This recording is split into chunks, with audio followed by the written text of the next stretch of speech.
Welcome to the Secret Keepers Podcast with your host, Kareen Zutleger. Join us as we uncover the hidden thoughts, stories, and moments that help bring light to the healing power of truth and examine how silence can affect us mentally, physically, and spiritually. We'll also share profound stories, interviews, and transformative narratives to help release ourselves from the hidden and step into healing towards inner peace, joy, and fulfillment. Now, here's your healing strategist and host, Kareen.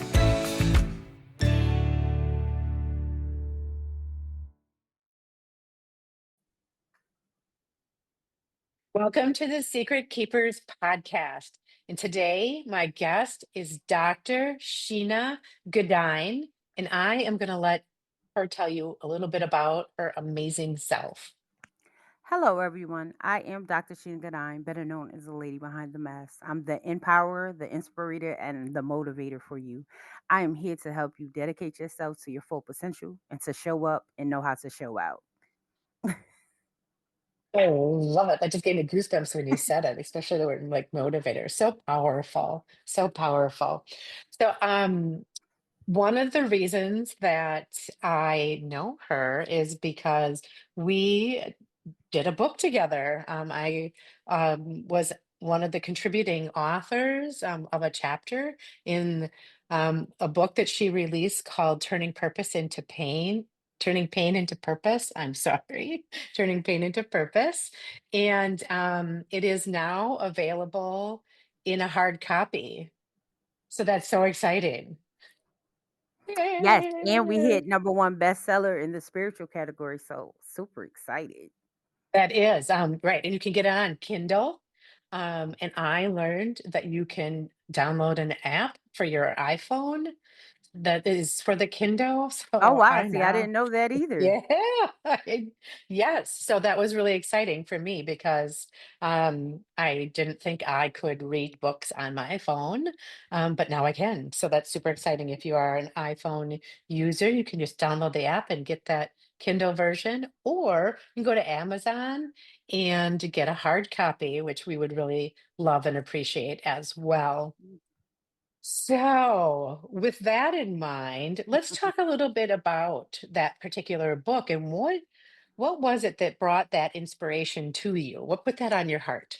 You know, a lot of times we go through so much in life, and it's like, all right, what are you going to do with the scars and the things that you deal with? So at the moment when I came, up with this mission and, this book, I actually was going through a health condition.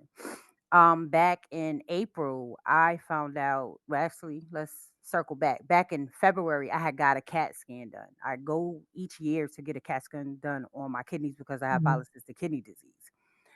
Okay. So, back in April, my doctor called me and was like, you got to go to the hospital. And I'm like, what do I need to go to the hospital for? They were like, you have a blood clot. Well, they said deep vein thrombosis. I was like, what is the deep vein thrombosis? It was like, you have blood clot. Right. So I'm like, that's scary to know that you have blood clots and you're walking around not knowing. So I'm, heart pounding, mind is everywhere. And, I had to go pick my daughter up from her track meet, then go to the hospital. So I'm sitting in the hospital and it's like millions of things is going through my mind. Like, how long has I been having this? How long has it been here? Like, we get all those questions. Why Sure. me? Why am I dealing with this? Why do I, Mm, and then I had to sit back, like, you know what? It's enough of the whys. And it's like, okay, what are you going to do with the factors that you have it now? sure. What are you going to do with the fact is that, all right, this is something else that you have to add to your daily because now I'm on blood thinners. So it's another med that I have to add to my regimen. Sure. So it's like, all right, how can I change this into a purpose instead of changing it into a reason to have something else take up my mind? Let's make it a movement. Let's turn this scar into a purpose. Let's turn it into a brand. So turning my pain into purpose was built out to me having two blood clots, one in my thigh, one in my calf, and my left leg. Okay. And it's Wow. like, why not give people a platform to share the things that they deal with on the daily? Because if you look at my story, you would never know that I deal with about 6 different diagnoses. So it's like, Okay. why not give people a space to share so people can see that, yes, someone else is dealing with something, but you can take that pain and turn it into a purpose, changing people's souls, thoughts, and minds one person at a time. Absolutely. And something that people don't necessarily recognize is that pain that we keep uh, inward, right? Those secrets that we keep, that we kind of can keep stuffing down and stuffing down inside of us, ultimately, they start to express themselves in our body and outside of our body. So the diseases that you were seeing were really outward symptoms of what you had been experiencing, which, if you don't mind, could you please tell the audience just a little bit about what kind of things you had experienced up until that point? Absolutely. So if we go back to 2011, I literally was the first time I encountered domestic violence. I was pregnant with my second daughter, and I got thrown against a cabinet. I was strangled and, literally Mhm. just pretty much fighting for my life. And, during this process, I didn't talk about it. I didn't say anything. And, like, I removed myself from the situation, but I still was pregnant. And, a lot of times we're blinded in love, and, you Sure. hear the I'm sorry. So you go back. So I go back to the relationship. Within 6 months, I was literally strangled again in my living room with my daughter in my hand. So I left that Mm, relationship, but I didn't tell anybody about it. I sure. didn't talk about it. I didn't go to therapy. I didn't tell anybody. So literally, I just kind of, a lot of times we think, okay, I can handle it. I got it. It'll Mm, be okay, you know. So I just kind of swept it under the rug and, tried to heal myself on my own, being a single mom, continue to work. And then, next thing you know, I'm in another relationship 3 years later because I think I'm healed. And I fall back into the same cycle. This time, just a different relationship, and it's actually worse than the first one. oh So boy. it's like going through this process of falling in the same cycle. I have to then ask myself, why am I in these relationships, and what part am I playing in it, and what's my responsibilities of how I got here? Absolutely, right? How say often it's right that we can project the blame out, and certainly, right, the actions of the other person and them physically harming you are not that is not you. No, That's not something you did. However, selecting somebody perhaps with those characteristics were something for you to evaluate and take a peek at. And y- you were obviously um, aware enough to recognize, huh, I did this again. right, What the heck?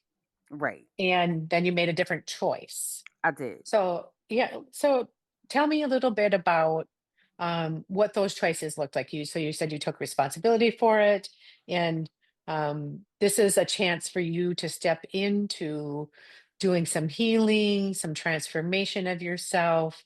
So, what did that look like for you? So my first step, actually, I left the relationship, and literally because the person wouldn't stop stalking me, I had to remove myself from my home. I went to this place called Unity House because that's one of the domestic violence advocacies that helps out here.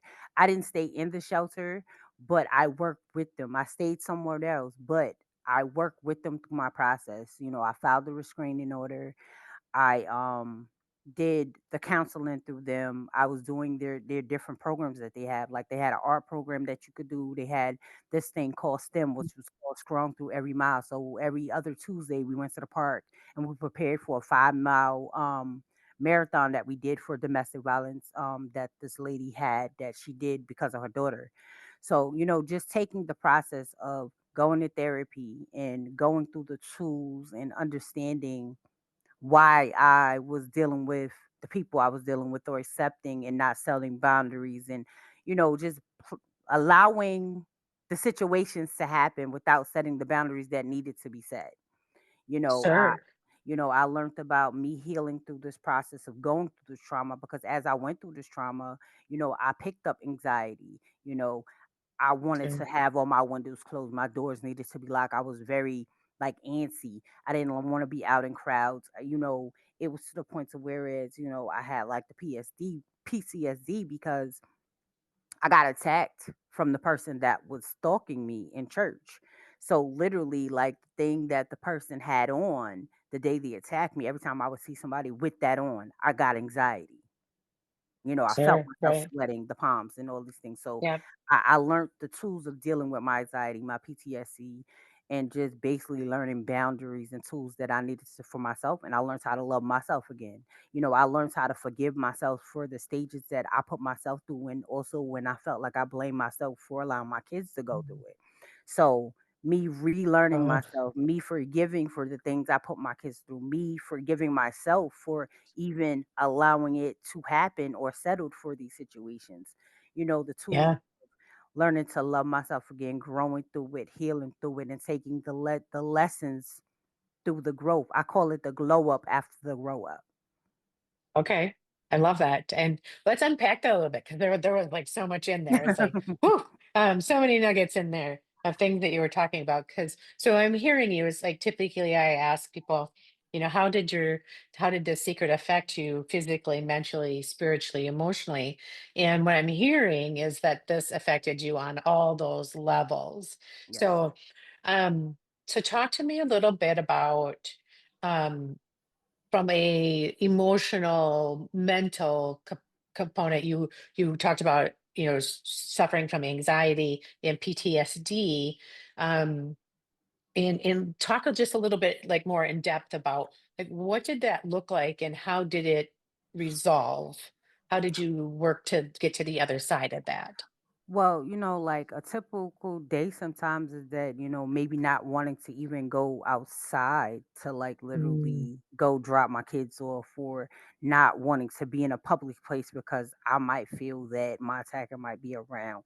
Or mhm. typically even just at night going to sleep, the triggers, having nightmares, waking up Sure. fighting in your sleep, you know, that's a lot, going into depression because you feel blamed, or you put it on you, or you put in, you feel, because see, as a parent I felt bad because my Sure. kids had to see that.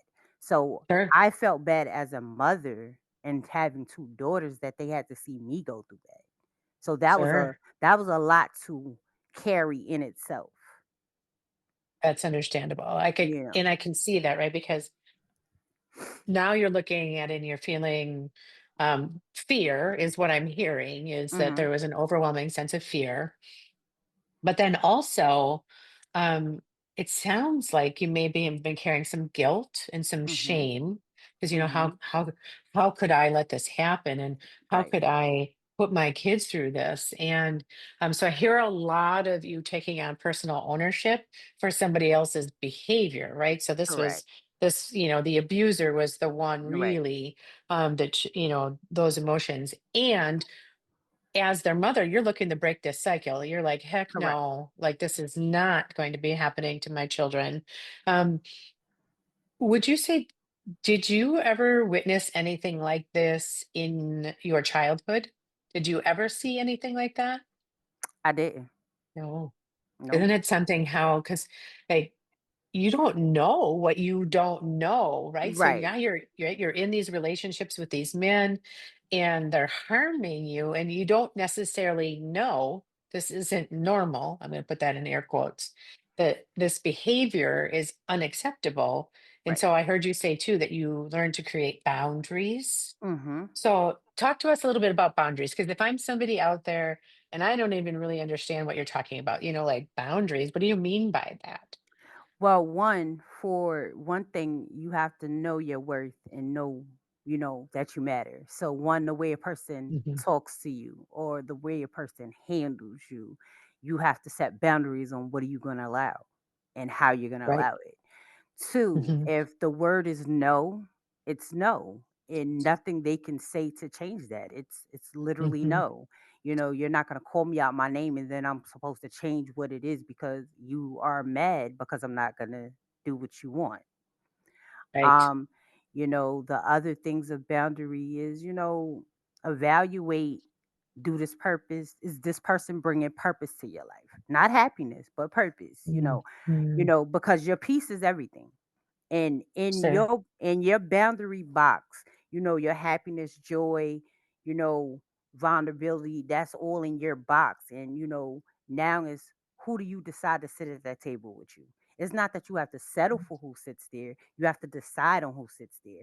Who do you allow in your Mm, comfort of your peace? Because your peace is your everything, because you've already lost. uh-huh. Well, for me, I've lost it once. I'm not gonna lose it again for no one. Yeah, I love that. That I decide, right? I decide who gets to sit at my table. I decide who I let into my life, and I most certainly am the person that gets to decide who I allow into my personal space. Right. Um, I I just said this to someone, like just because I got married doesn't mean he bought the cow, right? That Correct. expression that in those old kind of adages Mhm. that there was some sort of dowry exchange when you married Right. someone and therefore that you became their personal property. And I so call bullshit because I'm Right. like, Right. this is still my body. I Correct. still have sovereignty over my own personal being.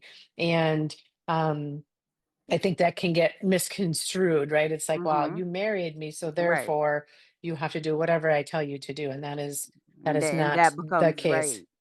you know it is, it's like, especially being in a relationship, you're not looking for somebody to bring you happiness, because something, they're adding happiness, because your happiness Yeah. should already be within you. Like, I Yes. went through the process of redating myself, re-knowing who I am. Like, I took Oh, I love that that. time and dated myself, journaling, walking, Hmm. exercising, taking time with me, learning what I like, what I want, what's comfortable for me, and not doing it because somebody else wanted to do it. Do it because it's something I Hmm. enjoy. You know, we can do things together, but I still want to do things I enjoy. And you got to find that self time for you. Your life is not dedicated to everybody. Because I even tell my kids, even with this process, I got to have time for me. I have 20 hats on me. Yeah.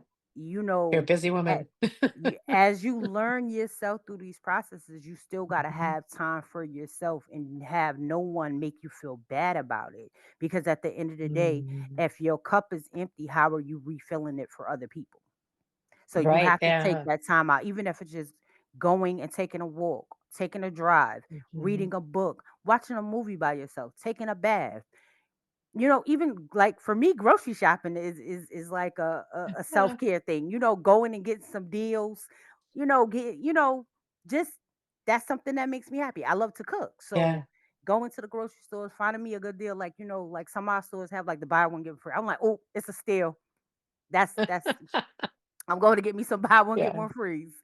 So I like love it that though. brings me joy. Like, Yeah. or me just sitting, because I write poetry. So me sitting and writing Hmm. some poetry, or me writing spoken word and putting some music behind it, and just me empowering people. Like, I love this, and walking in this purpose is like the joyous thing. And I tell a lot of people, I know I've been through a lot, and I went through a lot, and I carry a lot, but being able to take it and not say, why me am I carrying it, and to know that Hmm. I'm carrying it because it's a bigger picture out there, it's amazing.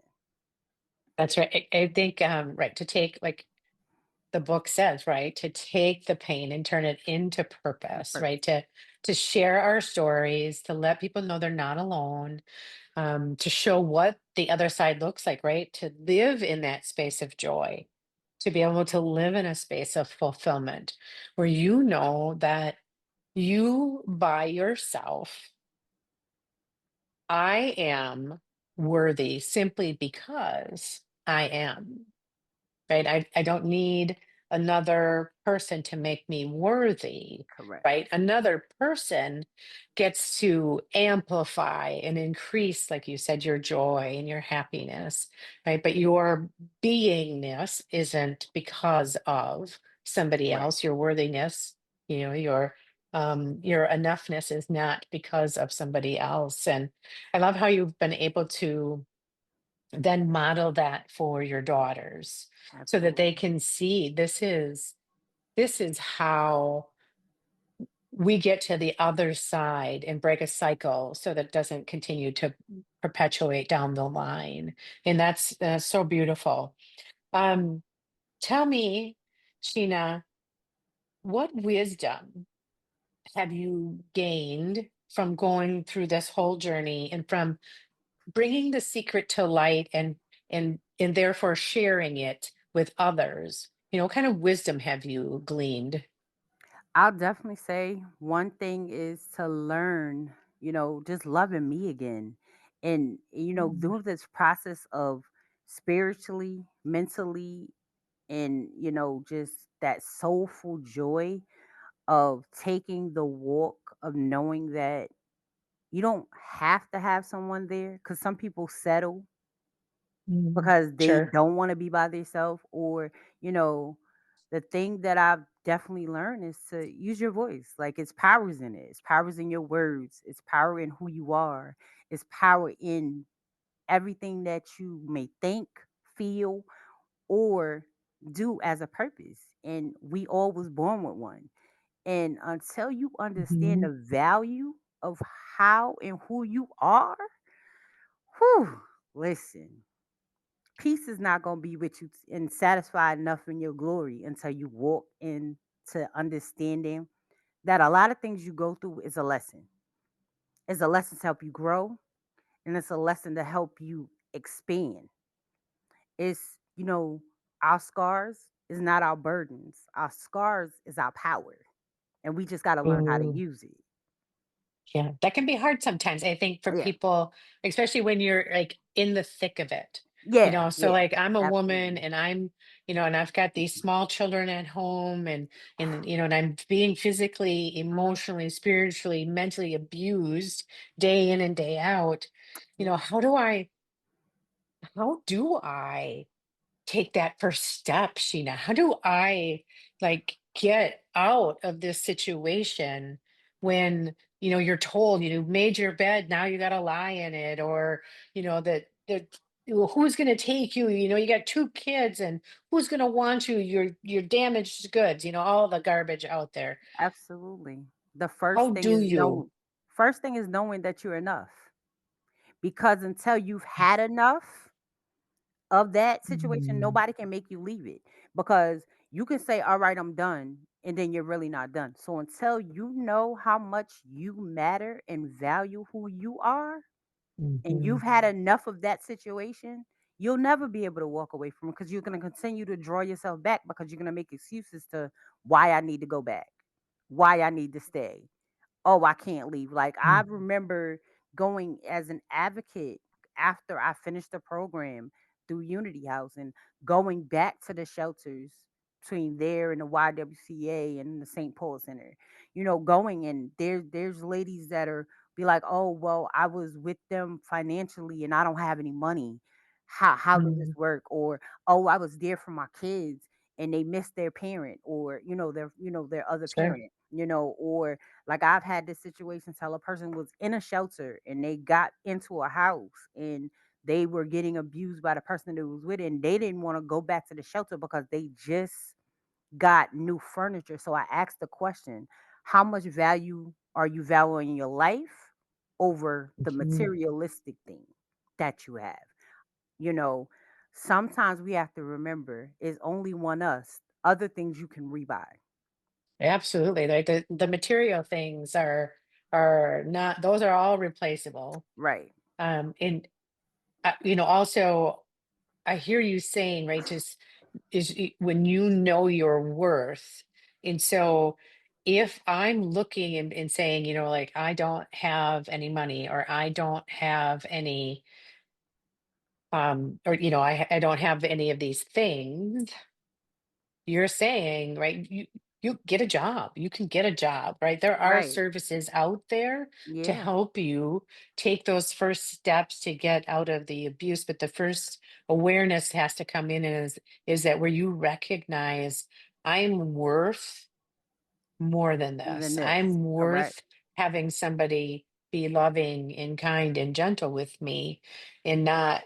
have them physically and emotionally and mentally harming me. So that being that first step there is saying I matter. That and saying not anymore. Like this one Mhm. s- uh thing that I have, and it is literally say, not anymore that you're gonna go through this, not anymore that you're gonna deal with someone disrespecting you and calling you out your name. Like Mhm. when you say enough is enough and not anymore, and stand in your ground for what it is. You have to impact that Right. spiritual, mental, and physical power of knowledge of who you Yeah. are. Right. And the thought. So the very first part of that is, what are your thoughts? So if Thoughts. my Yeah. thought is of a disempowering thought, Mhm. where's that going to get me? But to change the thought, that Yeah, I change your deserve mindset. better, right? Change your Mhm. mindset, right? Everything begins with a thought.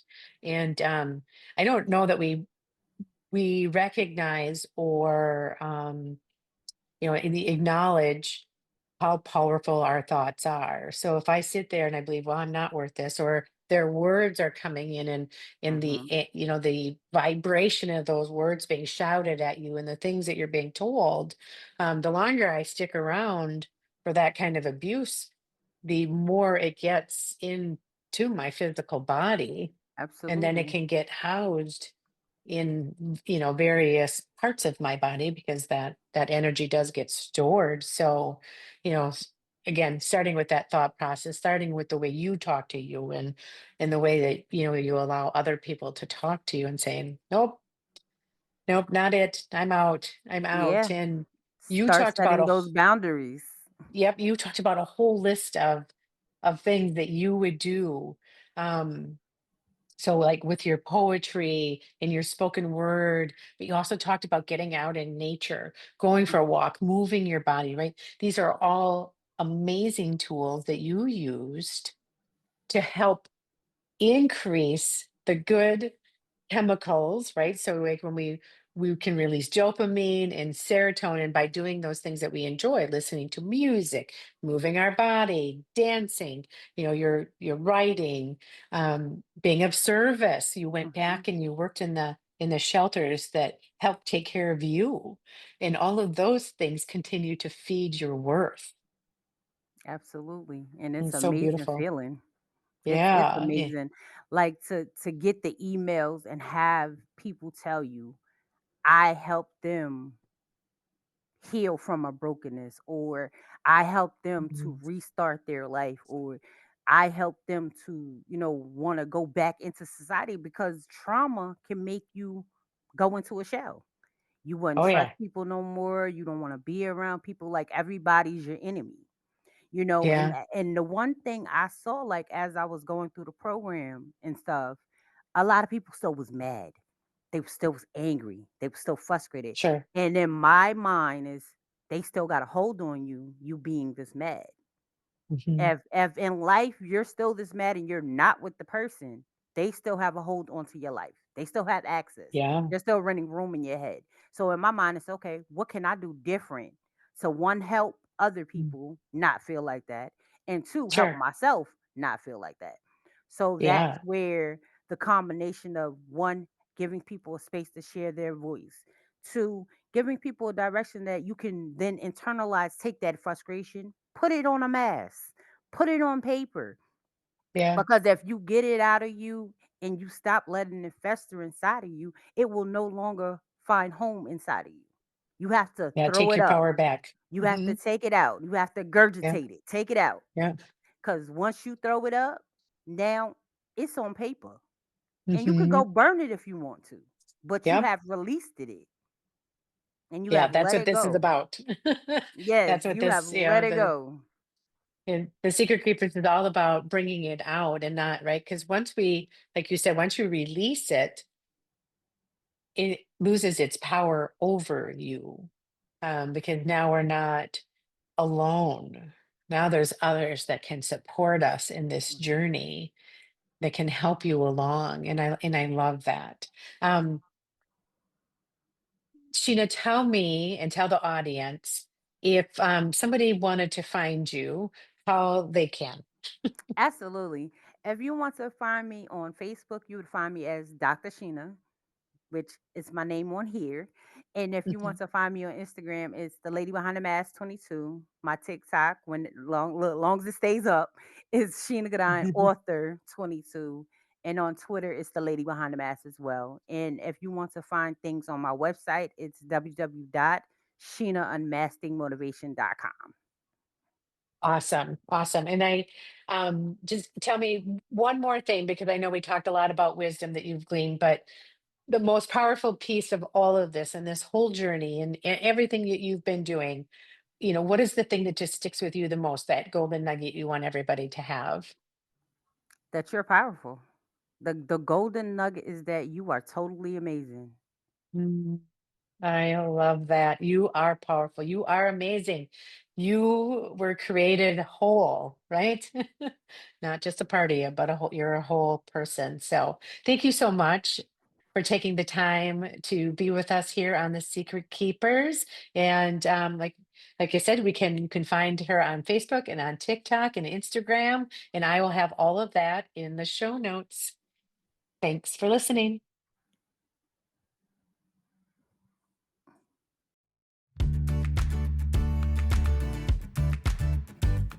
Thank you for joining the Secret Keepers Podcast. If you found this episode helpful, please give us a like and follow so we can invite you back.